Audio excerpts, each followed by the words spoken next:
Welcome, everybody, to another episode of the Patriot Philosopher podcast. I'm your host, Dr. Michael Robillard. Joining us today is Dr. Stephen Hicks. Stephen is a Canadian-American philosopher and public intellectual. Some of his works include Explaining Postmodernism, Skepticism and Socialism from Rousseau to Foucault, Nietzsche and the Nazis, The Art of Reasoning, Readings for Logical Analysis, Entrepreneurial Living with Jennifer Harrell, and Liberalism, Pros and Cons. Additionally, Stephen has published articles and essays on a range of subjects, including entrepreneurism, free speech in academia, the history and development of modern art, Ayn Rand's objectivism, business ethics, and the philosophy of education, including a series on YouTube. All that being said, thank you, Stephen Hicks, for joining us, and welcome to the podcast. Well, thanks, Dr. Robillard. I appreciate the invitation.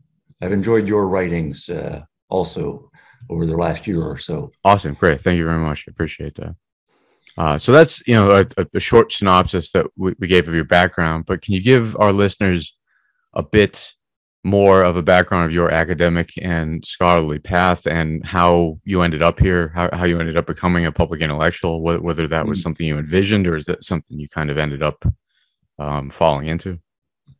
No, I would say definitely the latter. I've been a professor of philosophy for many years now, and I never intended until I was in my middle 20s to become a professor of philosophy, but that has been my home of homes. So I do love ideas. I love philosophy. I love debate. I love writing about it and teaching about it.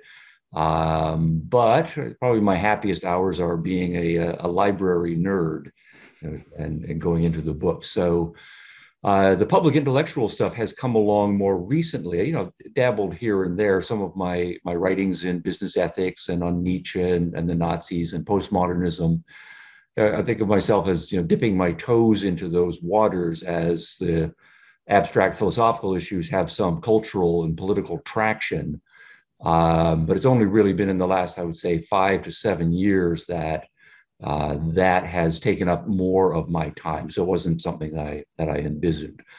To use a kind of a metaphor, I think of myself more as a wholesaler of ideas rather than a retailer of ideas. But obviously now it's in some respects a philosophical mess, in other areas a philosophical nightmare. So my training as a philosopher has been of some use, I think, in the public intellectual space. But no, I didn't even expect to become a philosopher earlier. I always, not always, but late teens to early 20s, thought I was going to become an architect and engineer and possibly go into real estate development with my dad, who was an entrepreneur in that space. But I always really loved reading and ideas. I didn't really know what philosophy was, but I think I had a philosophical cast of mind. So I went to university mostly for fun to get a liberal arts education before going off to engineering and architecture schools. The way I thought of it was I wanted to get a lifetime reading list and kind of know what I needed to read for the rest of my life while I was pursuing my real career. And I did that. So I love philosophy and literature and history as an undergraduate, but I wasn't serious about it. And then I ran out of money. And so I was working for a couple of years, saving money to go back to architecture school. And at that time, I had a kind of happy crisis because I loved architecture, but I also loved philosophy and found myself reading and doing things in both areas. And then I thought, I think I was 24 years old. No, I'm going to go back to grad school, get a philosophy degree, try becoming a philosophy professor, because that seems like a lot of fun. And here I am many years later. Nice. Yeah, still having fun, I'd say. Yes, great. I guess I have a similar story. When I was at West Point, I was very focused in engineering, and then you get bit by the bug, and it takes you away, and it's tough to turn around once you get into it. Great. So, in your influential work, Explaining Postmodernism, Skepticism, Socialism from Rousseau to Foucault, you offer a unique account of what you refer to as Machiavellian postmodernism. And I find this account to actually be one of the most cogent explanations of what the postmodernist movement was really up to from the start. I'd always tried to orient myself to postmodernism several times. I could never get my head around it. I was like, what This all just sounds like word salad. I eventually, I gave it an earnest effort to try to like, maybe there's something I'm not getting here. And I tried approaching it from several different angles, could never make heads or tails of it until years later. I eventually heard your account of postmodern or Machiavellian postmodernism. And I thought, that's what this is all about. This is what these folks have been. This explains the word saladness of it all. Can you give an account of what you mean? Military training and thinking strategically sets up for that. So seeing rhetoric as another tool of power to be used strategically against your perceived enemies, and not necessarily truth mattering, and even active disinformation campaigns, anything that gets inside the heads of your adversaries and messes with them. So yeah, postmodernism, I think, is a very big tent. It's a high level abstraction movement, because it's kind of taking all of the modern world and saying all of the modern world is a mistake or fundamentally flawed, and we need to go past all of that. But there are several strains within postmodernism, and the Machiavellian strain, I think, is one of the prominent ones. But the idea of postmodernism, we think of it as a lot to do with skepticism. Nobody really knows anything, and a lot of relativism and subjectivism. That we make up our own worlds, and I can't say that your world is any truer or better than my world, and all of that sort of language. And then also in the postmodernism, the sense that we are divided up into adversarial groups. It's your group against mine. And that can have a kind of relativistic overlay, that there's not one right view of the world that we should all be striving for and getting past our ethnic differences or our racial differences, but rather we really are locked into our own group's way of looking at things and evaluating things. And so it's going to be a nasty power struggle. So if that is a rough and ready understanding of postmodernism, the question then is going to be, why would someone believe that? Now, I do think some people are coming to their postmodernism because they buy into skeptical arguments and they follow those arguments through, and they don't see any way out of them. So they do come to believe there's no truth, there's no objective value, there's no meaning of life. And so they become kind of dispirited and nihilists in not necessarily a bomb-throwing way. And so that then would be a deep skepticism and a deep subjectivism. Everybody just believes whatever they believe, and that's all it means to them. It can also, though, I think, justify a kind of rationalization for subjectivism, then to say, well, if there is no such thing as the truth and nobody really knows anything, I might as well just subjectively commit to whatever I want to believe is true. So some things push my value buttons very deeply. No one can tell me I'm wrong. It's kind of pointless to try to prove that my value set is correct and yours is wrong. So I'm just going to do my thing, whatever that thing happens to be. So you can have very subjectivist, but nonetheless value committed postmoderns. Now, the Machiavellian postmoderns, and I think you're right that a significant number of postmodern activists do fall into this camp. So if you think about the cartoon version of Machiavelli, right, there are no standards of truth and goodness and beauty that are imposed from above. Instead, we're just in the world. We have to understand human beings as they actually are. And what do people as they actually are want? Well, they want money, they want power, they want sex, they want this, that, and the other thing. And life really is a kind of power struggle to get what you want. And all's fair in love and war, and you just do and say whatever you want to augment and increase your power. So you have an amoral, this is still a stereotype of Machiavellian, power struggle that is the way the world is. Now, on that view, what's the nature of power? And then you say, well, there's all kinds of power. There's military power, there's financial power, but words also have power. And so the idea here is that you don't think about whether words are true or are false, or whether they are expressing absolute values or not. What you're asking is, what words will be effective in me advancing my power agenda, whatever my power agenda is. And so then you might then say postmoderns are going to be people who say, I don't think truth matters, justice matters. Maybe I buy into those skeptical and relativistic arguments up to a certain point. But I still kind of think there is something out there, that there really is a world, that there is a reality, and that there is something worth striving for. I think the values that I want more power, I want more women, I want more whatever. Those really are good things. But I'm going to use this skepticism and relativism as a rhetorical tool in order to get what I want, because in many cases, the power struggle that we are in plays out in places where we use words. We don't use bullets. We don't use sticks. We don't punch each other in the face or in that case. So here, I think the best strategy, or the best analogy rather, would be to think of lawyers in a courtroom. And so some of us, when we go into a courtroom, we will say, look, the truth matters. The stakes are high. And this really, there are guilty people, there are innocent people. Justice is a real thing, and we should be striving for justice. And we're going to go into the courtroom to figure out what the truth is and what the best thing that we could possibly do. And we have all of these rules of evidence and procedure that we think are the best, most objective procedures in order to say most of the time we're going to get the truth, and justice will be done.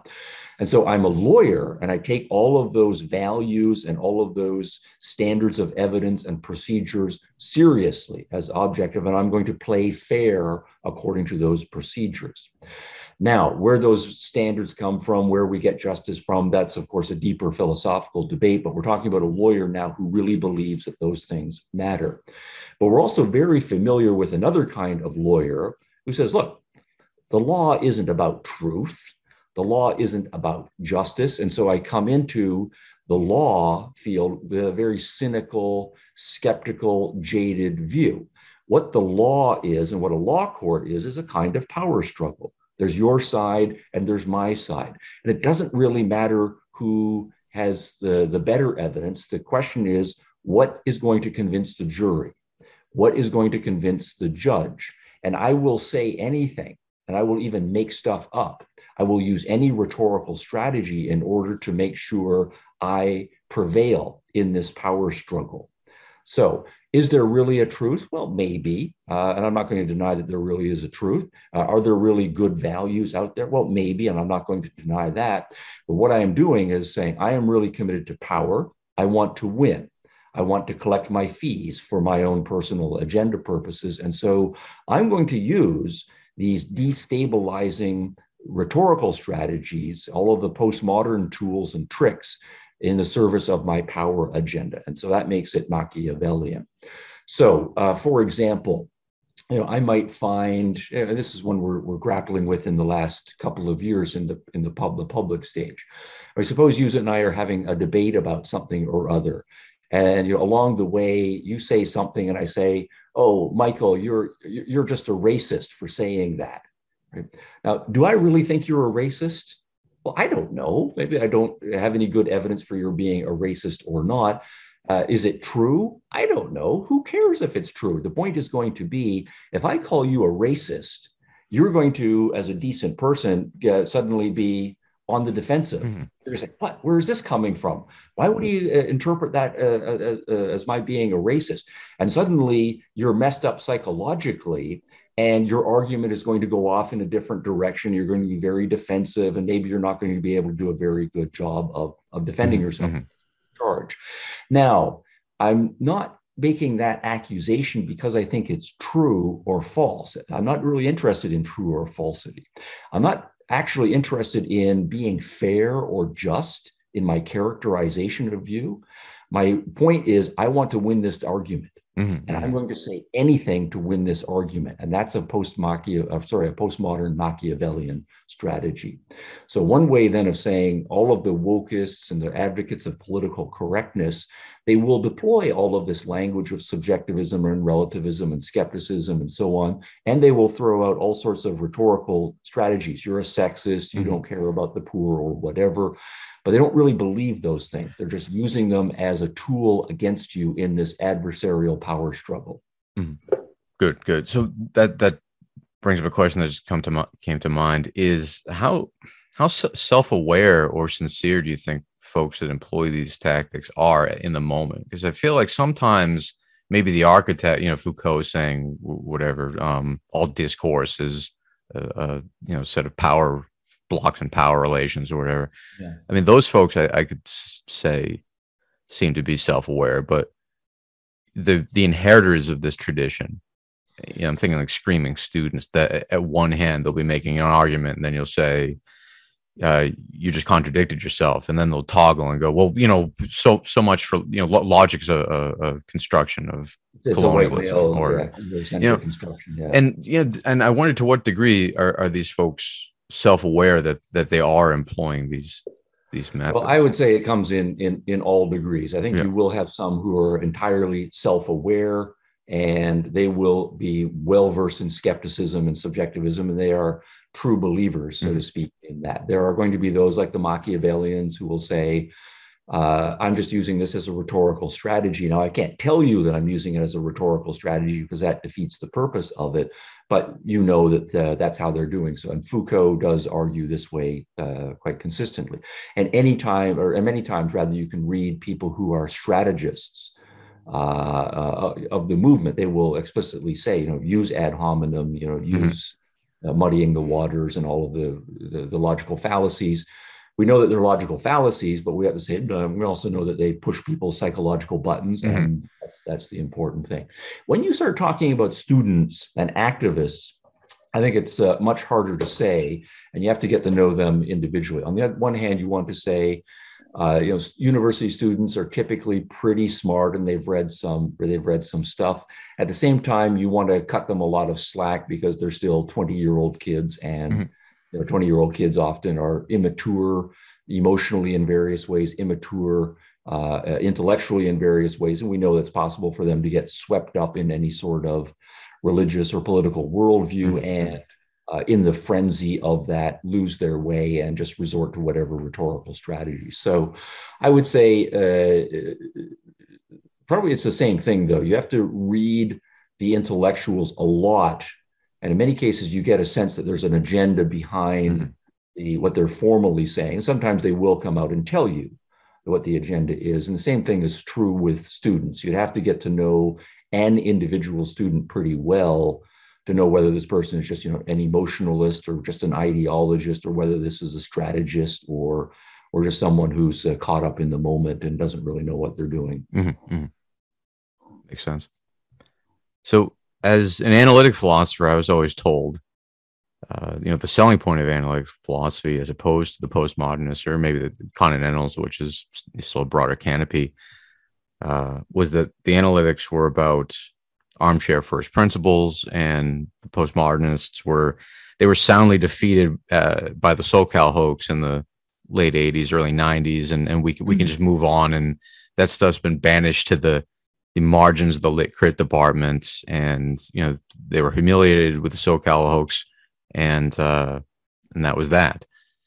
But it seems like it's actually the complete opposite now. I think that while the analytics were celebrating their early win, the postmodernists were able to break out of just the lit crit and sociology departments and consolidate a lot more influence in a lot more areas, such that they now have bearing significant social pressure on the analytics.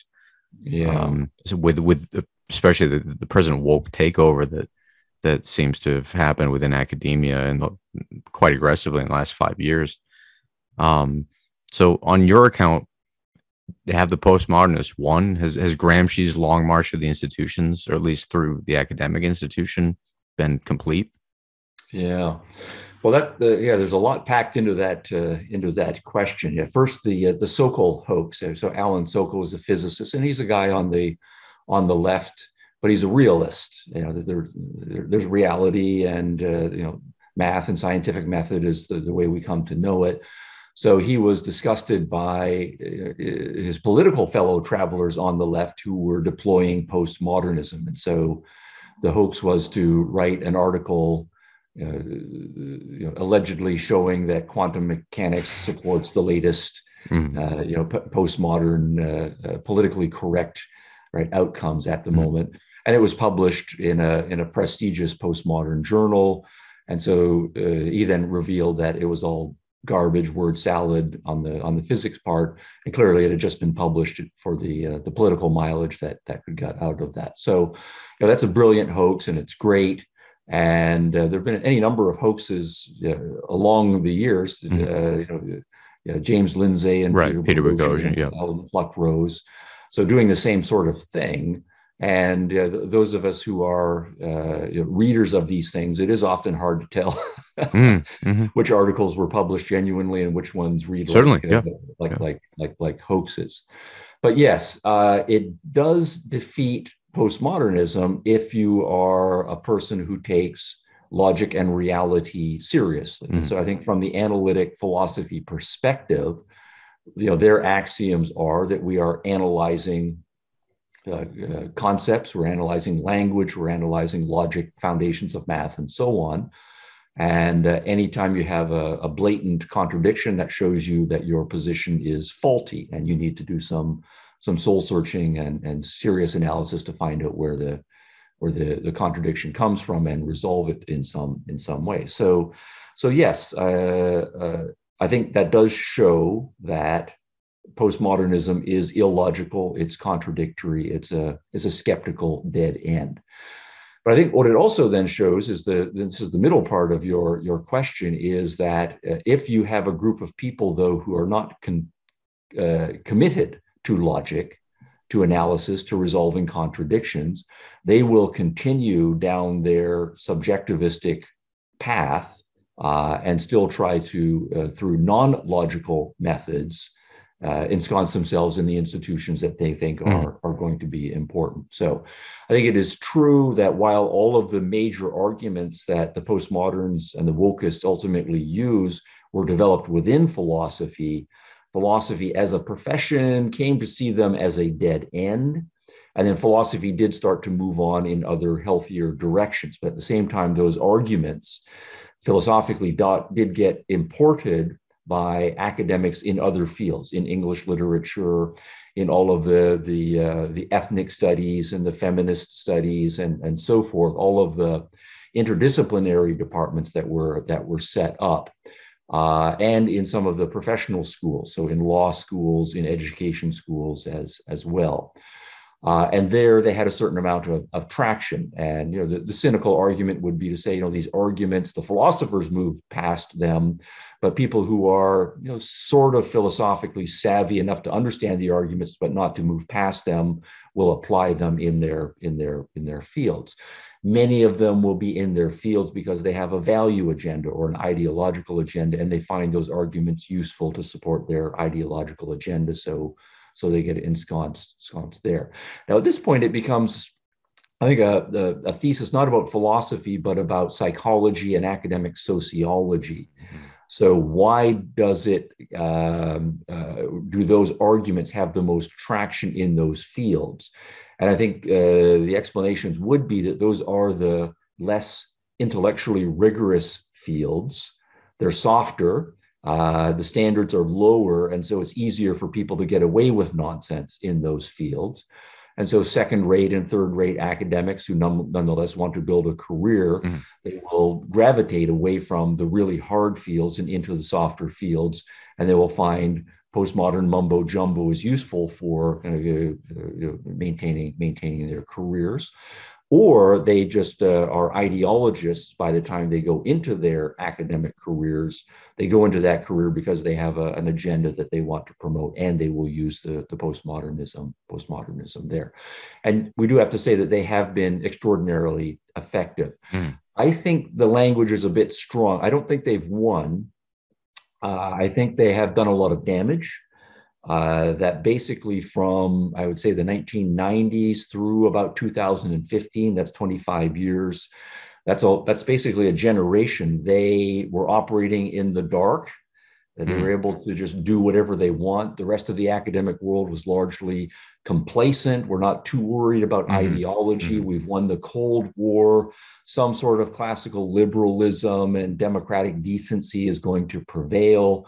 And so we're not too worried about these weirdo extremists who seem to be hanging out in fringe departments in the academic world. So they were allowed to fester and grow and multiply largely as a result of the of that complacency. But then I think around 2014, 2015, they start to have a much larger presence inside the academic world, and then first-rate academics who were siloed in their disciplines. I just want to do my good work, and I don't want to have to worry about curriculum building and all those stupid committees and academic governance and so on. Suddenly they realize something is sick in their institutions and they need to do something about it. So individuals like Jonathan Haidt and Steven Pinker and Jordan Peterson start to step up. And then at the same time, a lot of that stuff that's going on inside the academic world starts to spill out into the broader culture. So we start to see it manifesting more in politics, in the art world. Actually, the art world had been a sewer for a lot longer, at least the high fine arts world. But education, the march through the education institutions, and then the parents and other people who are watching the education space say, hey, what's going on in K through 12, all of this ridiculous stuff, where does it come from?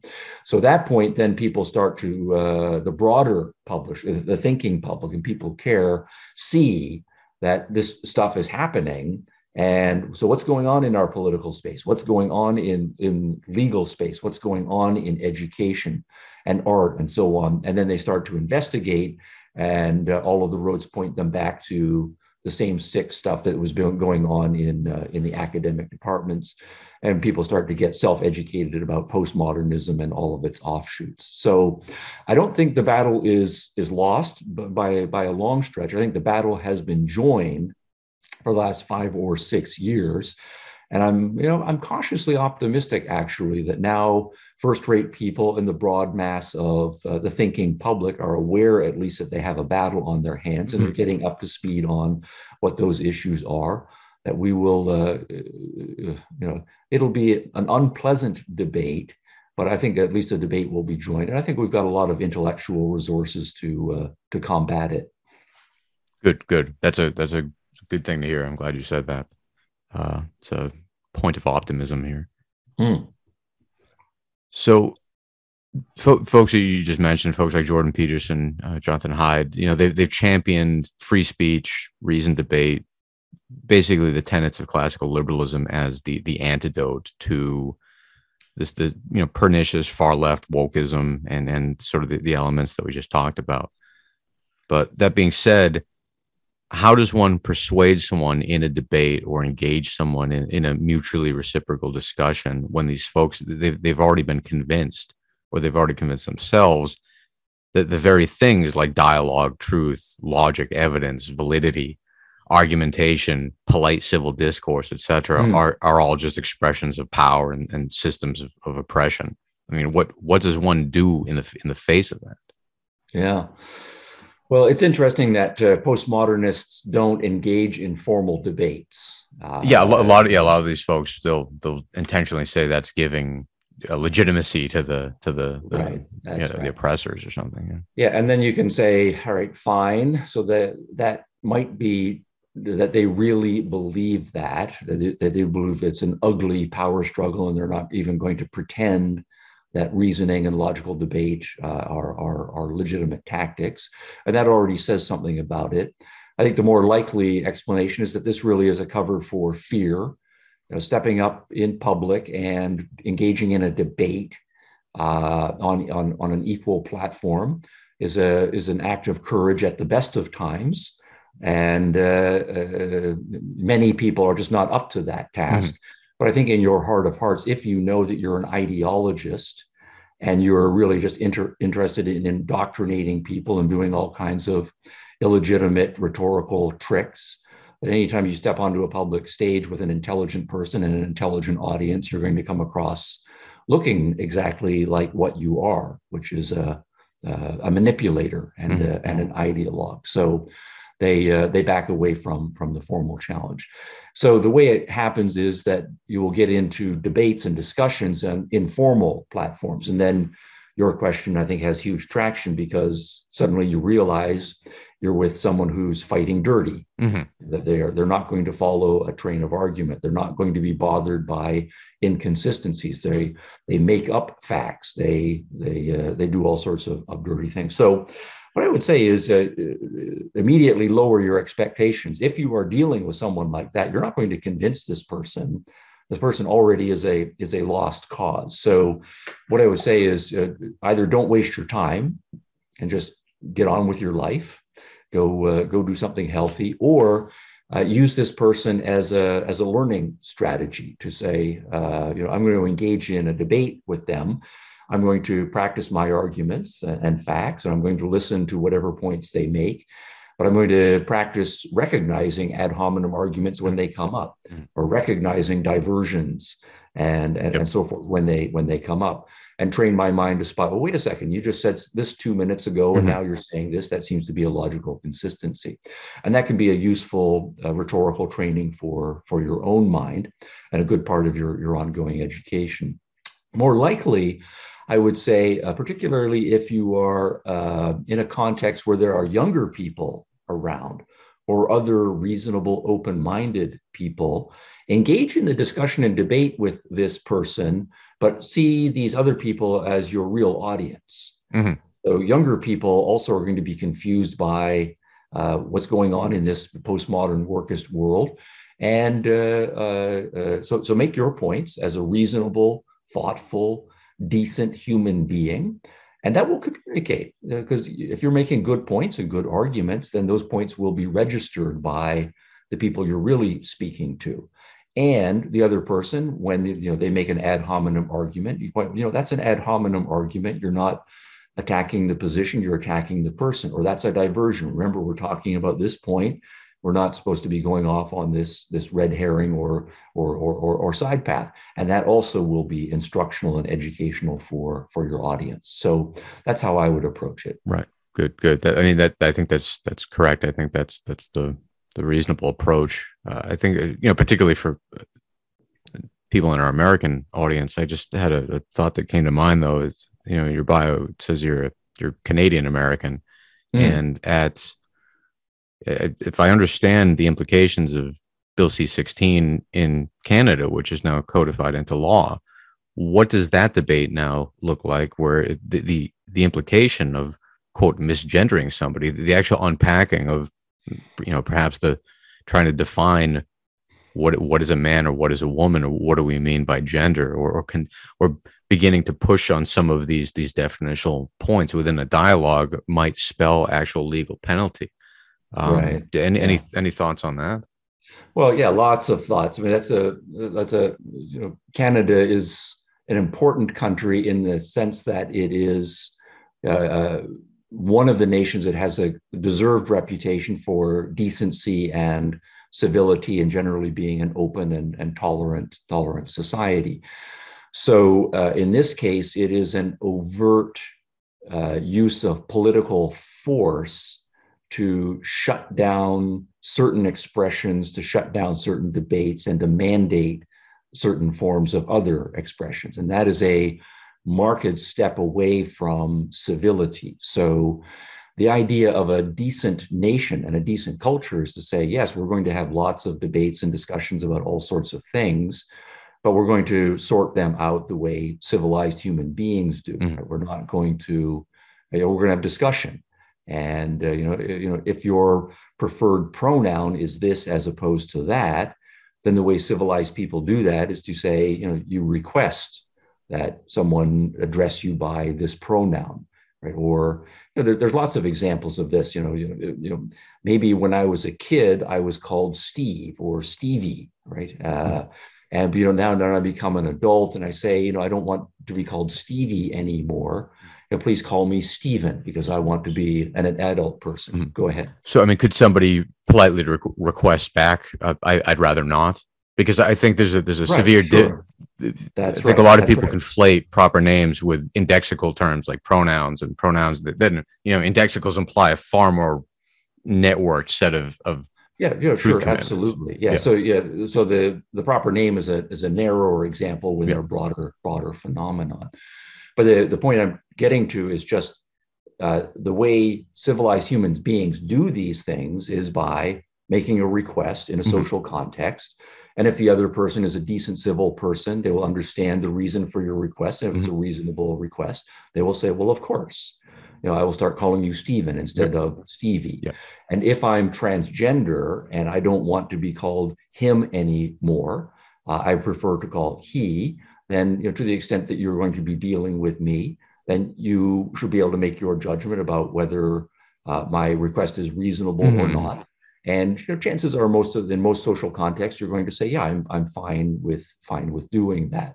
Or if you don't want to do that, you really want to call me Stevie, right? And I want to be called Stephen, then I would have a judgment call to say, well, maybe, Michael, I don't think you're being a nice guy about this. And I don't want to be friends with you anymore. So I will dissociate from you. Right? Or you, for whatever reason, might say, no, that's too big an imposition to call him Stephen instead of Stevie. I'm not going to be friends with you anymore. And so you have the right of dissociation as well as association, but it's got to be on mutually agreeable terms. That are explicitly worked out. Right. Yeah. That's right. And all of these norms, more broadly culturally, evolve over time, millions and millions of discussions. So the idea, though, that if we were to take still the example of Stevie and Stephen, if the federal government came in and said, as a matter of law, every human being has to be referred to by the proper name they have declared themselves to be, that is a retreat from civility. That then is to say, one person gets unilaterally to dictate the terms of a conversation. There's not going to be any discussion about that. And this is such an important issue that we are going to invoke penalties of fines and potentially imprisonment for doing so. And that's a serious overreach for government. Now, the broadest point, of course, takes us to free speech in general. Yes. Yep. And I'm a free speech absolutist as the terms go. Our default position is people need to think, express who they are publicly, to explore ideas, and that the way we find out what's true and false, good and bad, is through discussion and debate, and let the better arguments prevail. Force undercuts all of the way down. And so government should only be stepping in when there's very clear case of some sort of a threat to an individual's rights. And the vast majority of speech does not meet that threshold. Right. Good. So that segues into my next question: is what do you think the present woke or intersectional moment means for free speech and for the future of Western liberalism more generally in the coming future?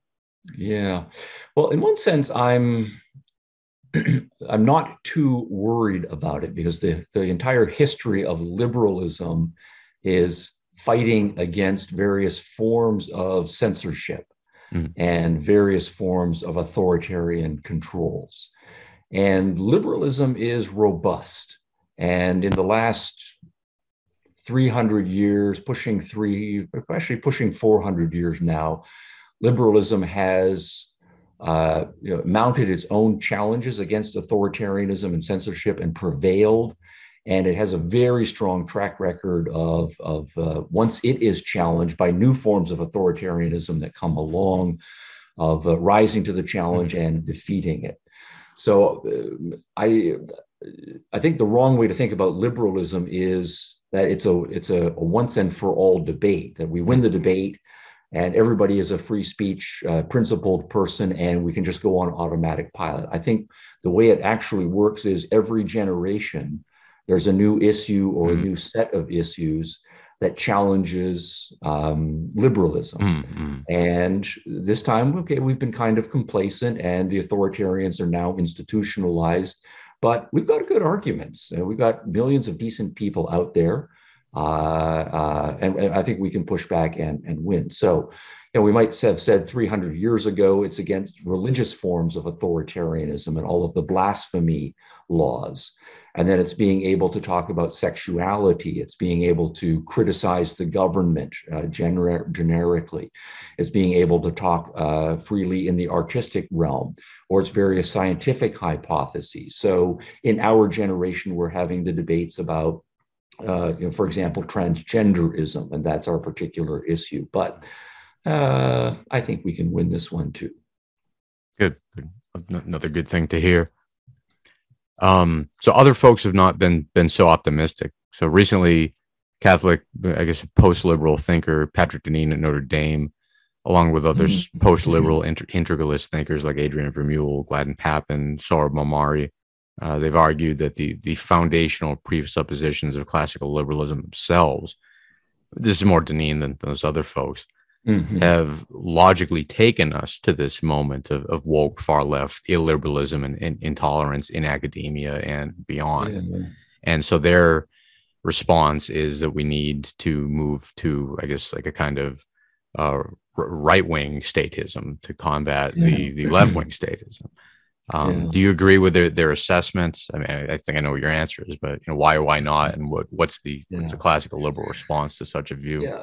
Right. No, I think that's really weak history, and it's subtly wrong philosophy.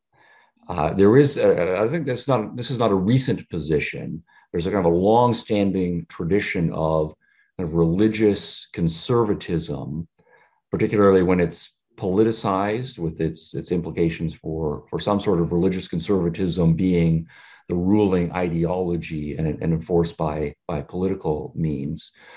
That position saying that there really are only two alternatives, that you have to buy into this conservative traditional set of values, often underwritten by belief in an otherworldly or a higher power, and it needs to be manifested through the political process. And if you don't buy into that package, then you end up in nihilistic emptiness and power politics and so on. And so it's always couched as a two-way debate. Right? So then the charge is going to be, in the early modern world, we had a formidable challenge against traditional feudalism, traditional religion. And so all of those conservative institutions were challenged and declined, and we came into the modern world, which is much more naturalistic and individualistic and pro-reason and questioning faith all of the way down. So that position then does want to say the end game of that is going to be some sort of emptiness, nihilism, postmodernism, and just a different form of authoritarianism. So to put it shortly, I would say there's a three-way debate philosophically, not a two-way debate. And what's interesting is that both the postmodern nihilists and the strong religious conservatives typically only see a two-way debate. So I will be a skeptic and say there are no values, everything is just made up subjectively, and the only alternative to that is to believe in some sort of religious authoritarianism. But that clearly is faulty, they will say, and so you have to be a postmodern skeptic the way we are. And the religious conservatives are just doing the same thing in reverse. They will say, you guys are all of these postmodern skeptics and relativists, and that's a pretty ugly world that you're portraying. And the only alternative to that is to believe in some sort of absolute standards underwritten by a higher power. So I would say there's a three-way debate, and kind of modern rational individualism and classical liberalism is that third alternative. Now, articulating that takes a lot of work. Now, where I think it's weak history, we'll start with one point, and then maybe we can get to some others as well.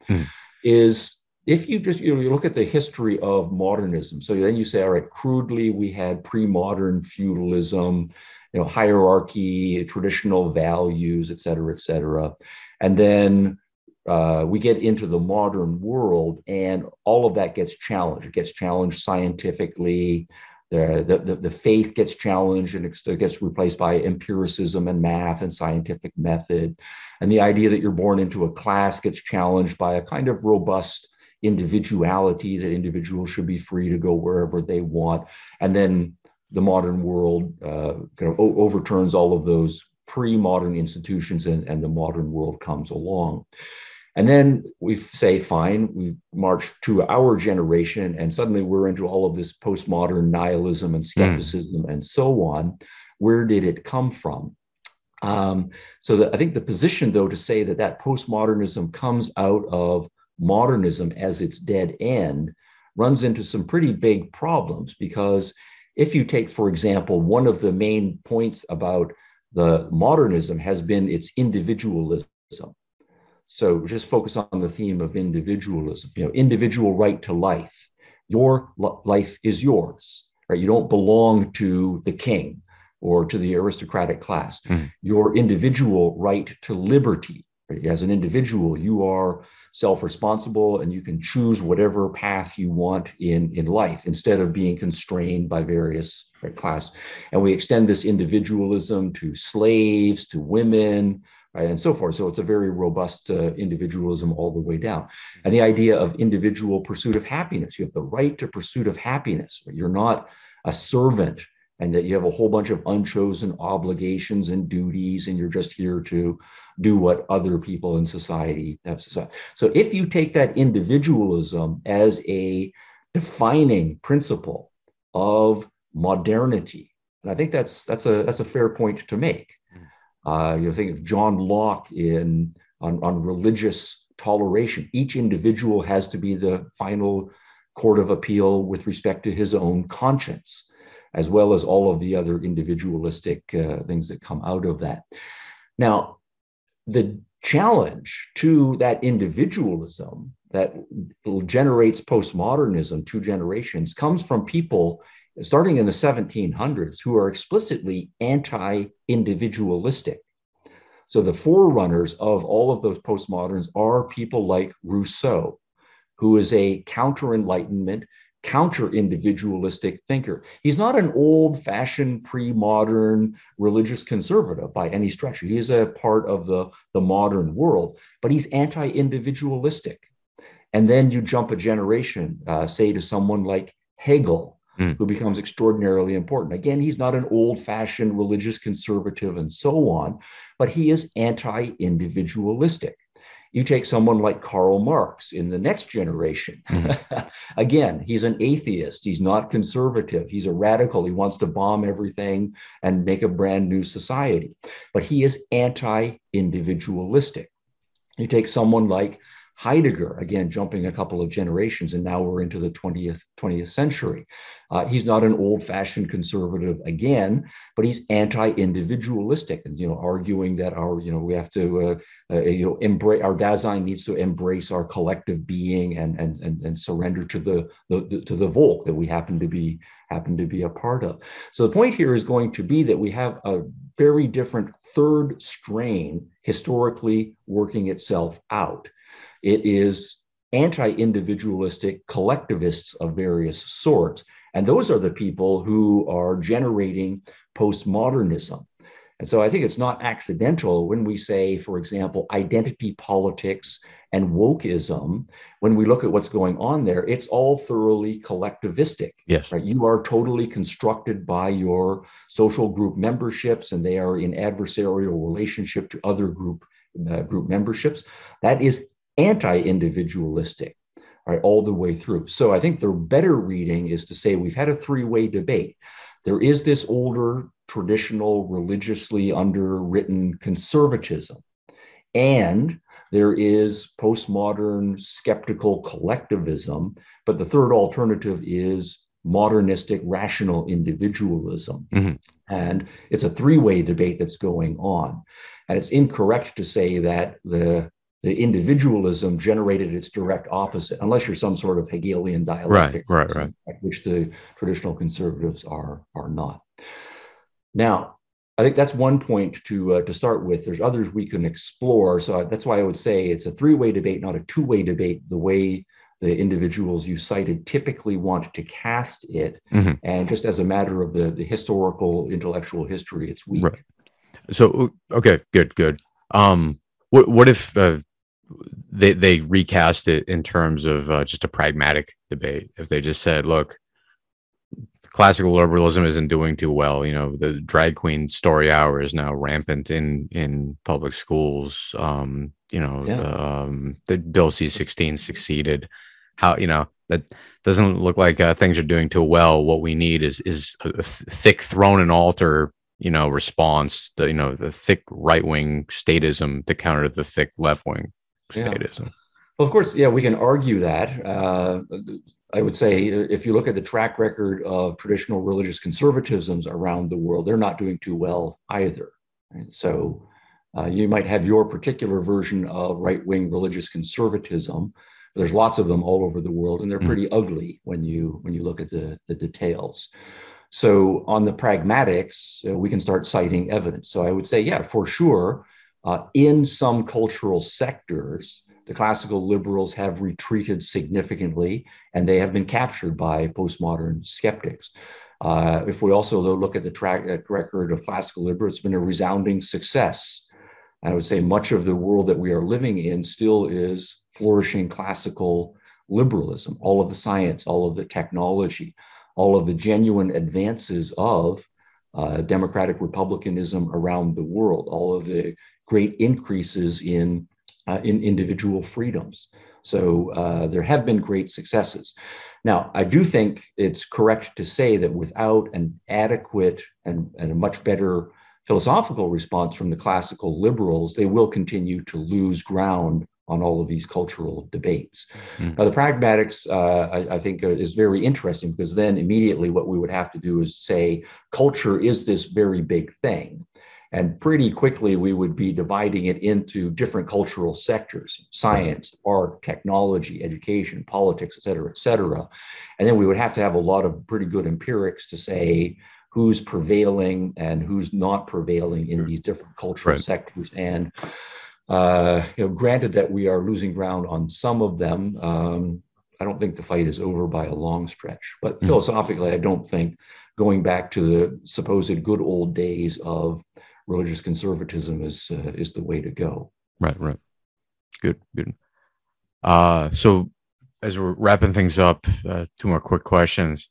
What predictions and prescriptions do you have for the 2020s with respect to America and the West, given all the things we just talked about this last hour?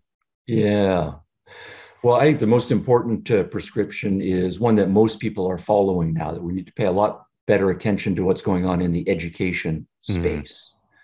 That's the longest term predictor. It's the cliche where how we're schooling and educating the 5-year-olds and the 10-year-olds now that tells us where we're going to be in 15 or 20 years. And so what we are seeing right now among our 20 and 30-year-olds are young adults who were educated between 2000 and 2015, when postmodernism and its various offshoots had their way inside the education space. So I'm very optimistic, though, because when my current book project is in philosophy of education, and I have a longstanding interest now in entrepreneurial education. So I'm very encouraged with the fact that there literally are thousands, if not tens of thousands, of alternative experiments going on in the education space. And we've got a huge amount of money and all of these great new technologies and all kinds of great experimenting that's going on. At the same time, people are aware intellectually with the problems, so they're getting up to speed on philosophy of education and education principles. And that can only have an upside as people are more thoughtful and principled about what's going on. And at the same time, in my lifetime, there's never been a time when people are more aware of the failings and in some cases, kind of absolute sewer that is going on in much of public education. There's the absolute disasters that are going on. We've been very benevolent with respect to the public school establishment for the last century. showering them with money, showering them with benefit of the doubt, showering them with all sorts of privileges and so on. But there is a reckoning that is going on in this generation. And that, I think, also can only have some upside. So I think we will do, over the course of the next 10 or 15 years, lots of building of new institutions. A lot of them will fail, as that typically happens in entrepreneurial space. But a lot of great new stuff is going to happen. I can't predict whether the public school establishment will seriously reform itself. That just sounds like a thankless task, but I know that many parents and people who are interested in politics will have a go at it, and maybe something good will come out of it. I think the most important thing, though, is going to be the emphasis on self-education. I think more and more young people are going on social media, they're going on the internet more broadly, and they're curious. They want to make something of their lives. They have their passions and they're pursuing them. And there's an enormous amount of good stuff out there. So I think the self-education informal movement will be a beautiful thing over the next 10 years. Good. It's a good note to end on. So any closing messages that you might have for our listeners, and where can we find more of your stuff and your writings for folks that are interested? Well, yeah, thanks for that. So I do have most of my video and audio stuff posted at the CEE video channel at YouTube. So that's an offshoot of my academic center, the Center for Ethics and Entrepreneurship. But we've now got many hundreds of hours of education materials, philosophy materials, history materials, interviews with lots of prominent, thoughtful people whom you would like to listen to there. So CE video channel is one place.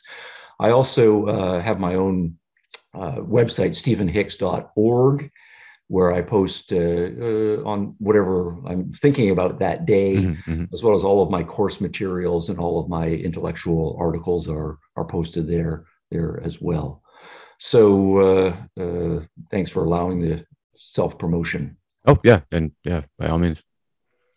All right, great. Well, thank you very much, Stephen, for this this great hour of talking to us and going over these concepts. I really appreciate it. And I'd love to have you on some other time. Really good series of questions too. Thanks to you. Great. Thank you. Appreciate that. All right. We'll catch you later. All the best to you and your writings as well, Michael. Thank you, Stephen. Appreciate that. All right. Take care. Bye for now.